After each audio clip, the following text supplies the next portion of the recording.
Hey y'all, welcome back again to another episode of Healthy Design. We'll finish up all the genetic stuff today. So we'll talk about spot cleaning for the other SNPs, and then that'll be it. And we'll move on to something else for next time. But so the last time we talked about spot cleaning for DAO and PEMT. So today we'll move on to GST, GPX, and the others. So starting with GST, GPX. Um, we want to make sure we're doing different things that'll help with detoxification. Again, something that I think is important. Just don't like doing all the big fast things or the big expensive, elaborate protocols. And so exercise, sweating, saunas, different things like that can help. Breathing helps too, but the sweating part helps just to kind of get the toxins out of our body and let it kind of evaporate off with the sweat.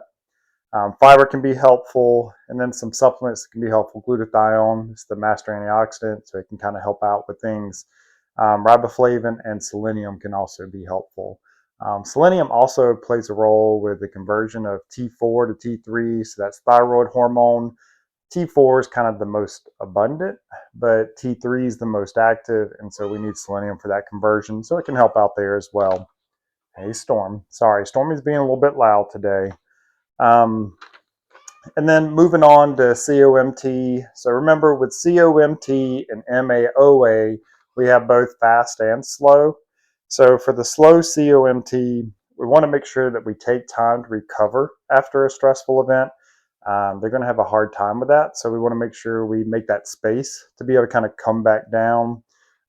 If there's any kind of routine stressors, try to remove those. So maybe it's just something you can do different with your daily routine that can make a difference. So let's say like you're always rushed in the morning, well then doing a few things at night just to make the morning easier and less stressful. Maybe that could be really helpful. Trying kind of along those same lines, trying to do more stimulating activities earlier and the kind of the restful, peaceful activities later on in the day too. Hold on, come on, Stormy. Thought she was going to come up. Maybe she is. But one thing too, if you notice after eating vegetables that you get gassy, molybdenum may be very helpful. So that's something to keep in mind. Want to make sure that we optimize, our weight and also thyroid function here.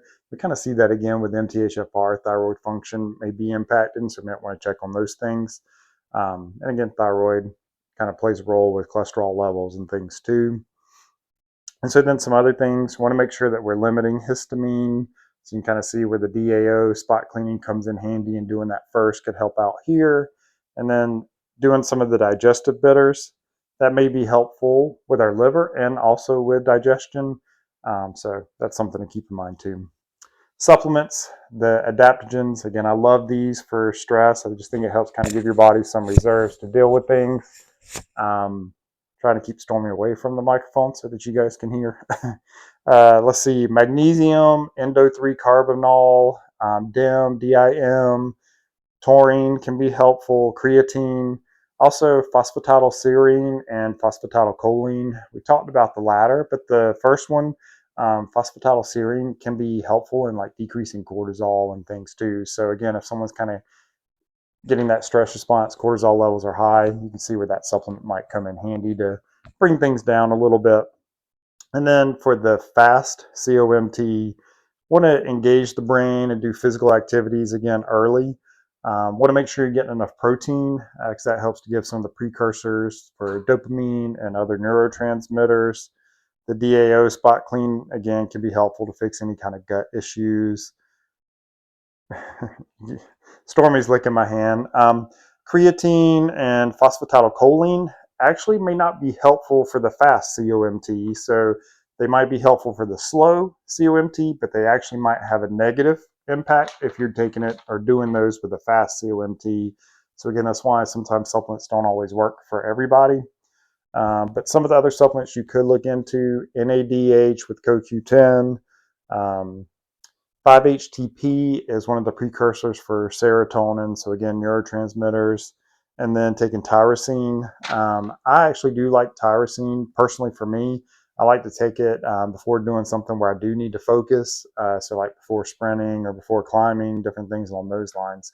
And that's a precursor for dopamine and norepinephrine. And then adrenal cortex. So like taking part of the glandular for the adrenals. The supplement I really like is Vital Nutrients for the adaptogens. Um, it does have the kind of glandular along with some of the herbal adaptogens too. So it kind of hits both sides. Most people that I've recommended it to have not had any issues. I mean, I really can't think of anybody who's had an issue with it. So that may be an option for people.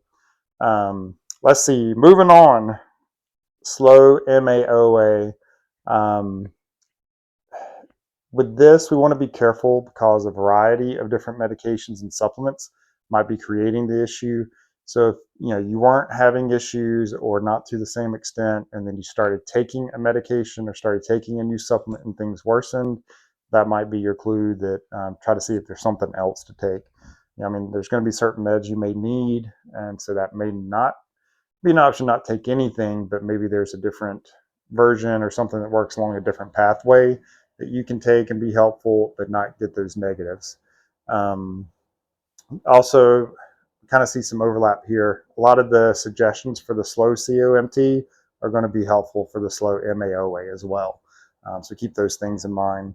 Specific supplements for the slow MAOA, riboflavin and lithium orotate. They think like the orotate may help that lithium to kind of get through the blood-brain barrier, so it could be helpful for mood and different things along those lines. The fast MAOA, we want to make sure we're decreasing inflammation, that we're dealing with any infection. So again, the DAO spot clean can come in real handy there, and then make sure we're not overtraining. And so again, we kind of see here where like a lot of the soak and scrub, dealing with inflammation, infections, trying to just make sure our gut's as healthy as it can be, all the other things are in order. That can make a big deal on these things. Then maybe we don't have to, do the spot clean or do anything specific. Um, so again, keep that in mind. Don't just move straight into the spot clean. You may not get you almost certainly will not get better results, and you may not get any results whatsoever and make things worse, especially if you're not doing things in the right order. So get the foundation in place first, and then work on other things after that. So some of the supplements, NADH with CoQ10 can be helpful here. Inositol, melatonin, 5-HTP may help with sleep at night. And then liposomal curcumin, that could help out on the inflammation side of things too. I wish you guys could see Stormy. She's being very sweet right now and very calm, just laying here and let me pet her. Moving on, MTHFR. So again, we want to assess thyroid function, make sure we got everything covered there. And again, see some of the same things from the foundational elements. Want to make sure we're getting enough sleep. We want to decrease stress. Again, with the DAO, we want to heal our gut, make sure it's as healthy as we can be. Also want to detox and deal with any infections. So the slow COMT suggestions can come in very handy here. Specific supplements, riboflavin again, and then methylfolate, folinic acid. Definitely probably want to stay away from folic acid for the most part. May be okay for some, but I think more often than not, it tends to be a little bit of an issue. And I don't think there's a huge difference between buying a supplement that has methylfolate versus folic acid. So it's not like you're spending a whole lot more either. So probably easier just to avoid it. NOS3.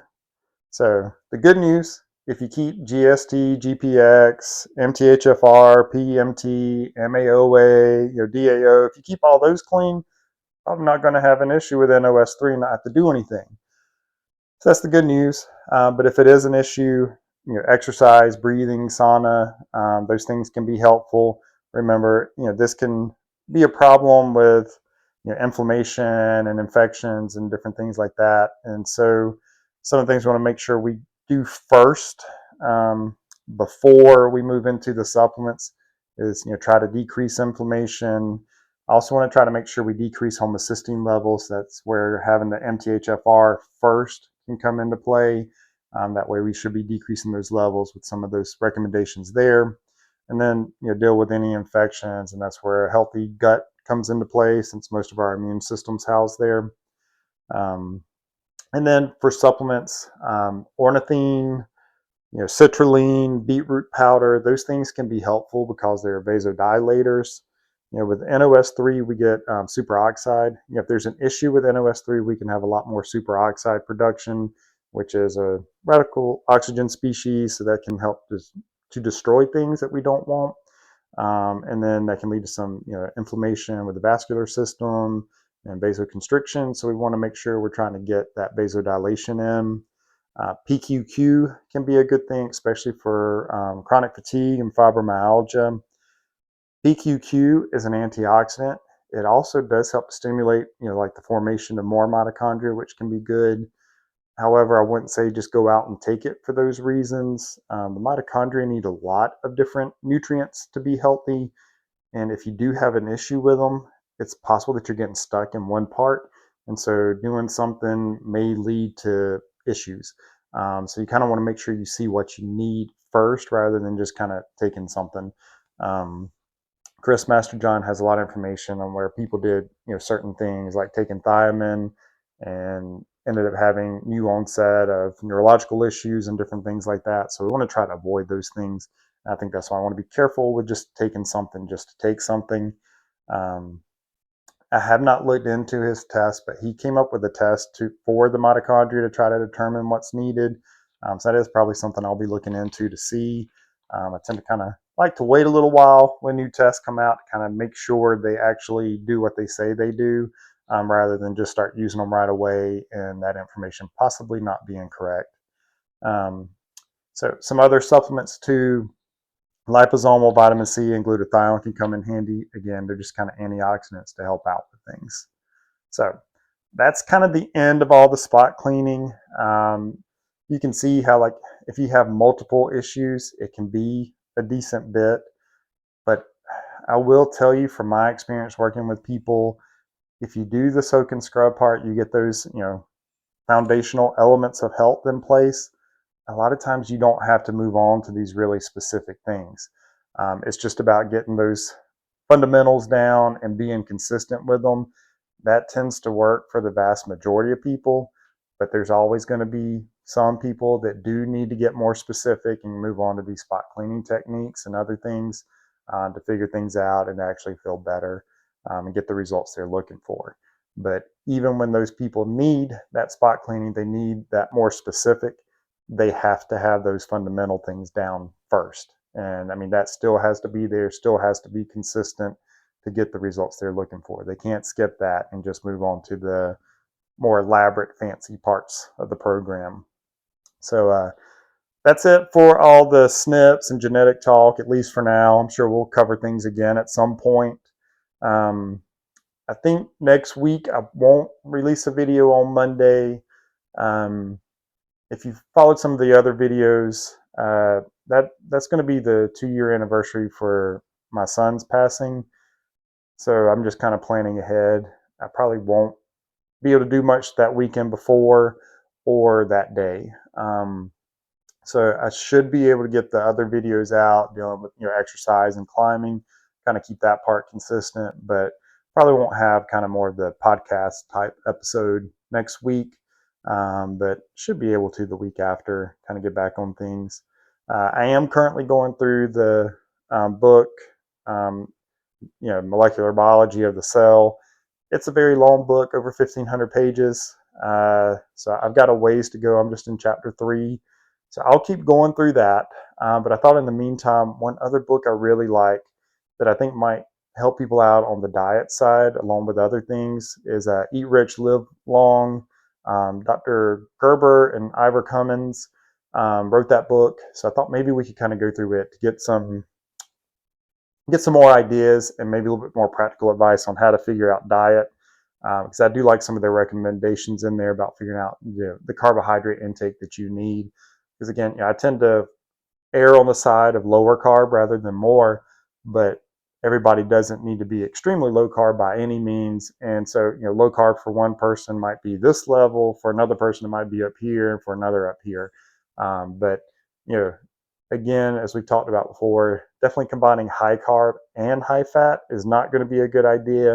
It's going to be energy overload, destroy mitochondria, which will eventually destroy health. So definitely want to avoid that at all costs. But anyway, that's kind of what I'm thinking we'll move into. And then that way it gives me some time as well to finish the other book. And then I think giving you guys some information, a little bit more in depth on how cells work. And it's fascinating. And I think it'll help make some sense of things, or just kind of to see how complicated it is and why we need certain things, and why iron might be helpful for something. And then there's just a lot there that we definitely didn't get in high school or college or anything like that, unless you went into like biochemistry. So anyway, I think that'll be interesting. Hopefully it will. I love it. Of course, I'm a big nerd, so hopefully some of you are too and will enjoy it. But appreciate you guys watching. Sorry for looking down a lot, but Stormy's been pretty good just laying here in my lap the whole time. So please like, subscribe, do all that fun stuff, and we'll see you next time. Bye, guys.